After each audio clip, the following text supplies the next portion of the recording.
अस्सलामुअलैकुम दोस्तों, कीअं आहियो तव्हां? उमेद आहे त सभु ख़ैरियत सां हूंदा। जीअं त मां आहियां मौज़म जमाली ऐं तव्हां ॾिसी रहिया आहियो MJ ऑफिशियल यूट्यूब चैनल। दोस्तों, अॼु असां ॻाल्हि कंदासीं सिंध टीवी टेली फिल्म दुश्मनी जे बारे में। दोस्तों, सिंध टीवी टेली फिल्म दुश्मनी सिंध टीवी ते ईद जे लाइ रिलीज़ थी चुको आहे।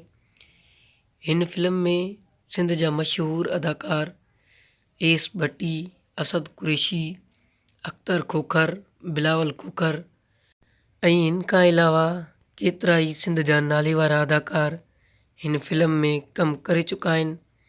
दोस्तों, ही तमामु सुठो फिल्म आहे, सिंध टीवी ते हली रहियो आहे। ॾिसणु न विसारींदा हिन फिल्म खे। तव्हां वञी सिंध टीवी ते हिन फिल्म खे ॾिसी सघो था। दोस्तों, उमेद आहे त असांजो इहो नंढिड़ो वीडियो तव्हां दोस्तनि खे पसंदि आयो हूंदो। जेकॾहिं पसंदि आयो हुजे त वीडियो खे लाइक करे, चैनल खे सब्सक्राइब करे, बेल आइकन जे बटन खे आल ते सेट करे छॾींदा।